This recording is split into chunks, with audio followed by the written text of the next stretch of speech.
நேத்து நடந்த second batch of brownie class சும்மா அட்டகாசமா இருந்துச்சு. ஃப்ளாலஸா சூப்பரா அப்படி ஒரு பெர்ஃபெக்ட் கிளாஸா இருந்துச்சு. அது 14 பேர் வந்திருந்தாங்க. ஒவ்வொரு தடவையும் டவுன் பஸ் கண்டக்டர் சொல்ற மாதிரி ஒவ்வொரு ஊரா சொல்றேன்னு நினைக்க கூடாது. நிச்சயமா தான் சொல்றேன். திருச்சியில இருந்து 2 பேர் வந்திருந்தாங்க, திண்டுக்கல்ல இருந்து ஒருத்தங்க வந்திருந்தாங்க, அருப்புக்கோட்டையில இருந்து ஒருத்தங்க வந்திருந்தாங்க, சிவகாசியில இருந்து ஒருத்தங்க வந்திருந்தாங்க. எல்லாத்த விட ஹைலைட் என்ன தெரியுமா? இந்த தடவை சென்னையில இருந்தே காலேஜ் ஸ்டூடெண்ட் பூமிகாங்கிறவங்க வந்திருந்தாங்க. அவங்க பேரண்ட்ஸ்லாம் இவ்வளவு தூரம் அனுப்பி வைக்கிறதுங்கிறது பெரிய விஷயங்க. ரொம்ப தேங்க்ஸ் எல்லாருக்குமே. நான் ரொம்ப தேங்க் பண்ணிக்கிறேன். மதுரையில இருந்து கவிதாங்கிறவங்க எனக்காக லஞ்ச் எல்லாம் ப்ரிப்பேர் பண்ணி கொண்டு வந்திருந்தாங்க. சான்ஸே இல்லைங்க, பிரியாணி தோத்து போயிடும். அப்படி ஒரு டேஸ்டான ஒரு மின்ட் ரைஸ். குக்கிங்ல பயங்கர இன்ட்ரெஸ்ட் போல அவங்களுக்கு. பேசாம நம்ம எல்லாம் அவங்க கிட்ட குக்கிங் கிளாஸ் போயிடலாம் போல் இருக்கு. அவ்வளோ நல்லா இருந்துச்சுங்க. Coming back to the class, எல்லா விதமான ப்ரௌனியும் செஞ்சு பார்த்துட்டோம். எதையும் மிச்சம் வைக்கல.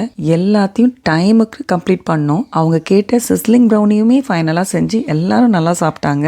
என்னால முடிஞ்ச அளவுக்கு எல்லா எக்ஸ்ட்ரா ரெசிபிஸையும் கொடுத்துட்டேன். ஸோ கிளாஸ் எப்படி போச்சு அப்படிங்கிறத அவங்க தான் நம்ம ரிவ்யூல எனக்கு சொல்லணும். பார்ப்போம் எத்தனை பேர் வீட்டில் போய் செஞ்சு பார்த்துட்டு நல்லா இருக்கு அப்படிங்கிறத சொல்றாங்க அப்படின்னு. வாய்ஸ் இப்படி இருக்குன்னு நினைக்காதீங்க. ஒவ்வொரு நாளும் கிளாஸ் முடிஞ்சதுக்கு அப்புறம் அடுத்த நாள் என் வாய்ஸ் இப்படிதான் இருக்கு. அது ரெக்கவர் ஆகிறதுக்கு 1 or 2 days ஆகுதான் செய்யுது. ஸோ கொஞ்சம் அட்ஜஸ்ட் பண்ணிக்கங்க. நெக்ஸ்ட் வீக் என்ன கிளாஸ் போடுறதுன்னு எனக்கு தெரியல.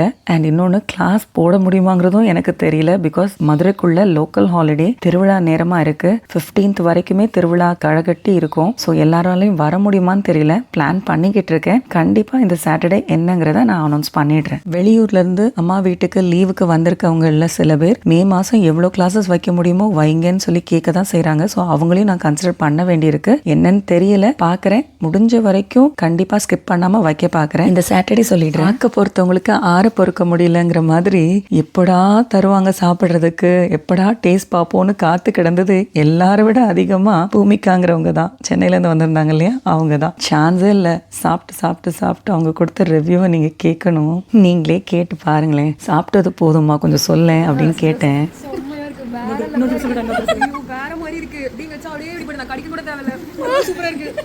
தேங்க்ஸ்டா கண்ணா.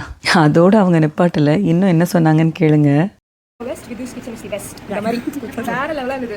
இந்த கிளாஸும் சரி, நான் பே பண்ண அமௌண்ட்டும் சரி, எனக்கு ரொம்ப சாட்டிஸ்ஃபைடா இருக்கு. இனிமேல் உங்க கிளாஸ் எதுவுமே மிஸ் பண்ண மாட்டேன். காலேஜ்ல எவ்வளவு வேணா லீவ் போட்டுக்கிறேன், எல்லா கிளாஸும் நான் வந்துருவேன் கண்டிப்பா. உங்க ப்ரொஃபசர் என்ன திட்ட போறாங்க. அவங்க எல்லாம் என்கிட்ட ஆர்டர்ஸ் கொடுத்துருக்காங்க. போயிட்டு வா, நம்ம ப்ரௌனி பேட்ச் பேட்சா விக்கிறோம், போய் ஒழுங்கா கத்துட்டு வா அப்படின்னு சொல்லி அவங்க எனக்கு தயவு செஞ்சு போயிட்டு வாங்க. தேங்க்ஸ் சொல்லி அதனால வந்துட்டு எல்லா உங்க ஃபேன்ஸ் நிறைய இருக்காங்க. அவங்களுக்கு கண்டிப்பா தேங்க்ஸ். டேஸ்ட் பண்ணிட்டே இருக்கா இல்ல வீட்டுக்கு கொண்டு போறீங்க இருக்கா காலி பண்ணிட்டியா? இல்ல இல்ல இல்ல அம்மா கொண்டு எடுத்துட்டு போனீங்களா அடிப்பாங்க. ஆமா பொண்ணு அடிப்பாங்க. தேங்க் யூ பா. சூப்பர் டாமா. Thanks to all such wonderful students பா. அடுத்த கிளாஸ்ல கண்டிப்பா மீட் பண்ணலாம்.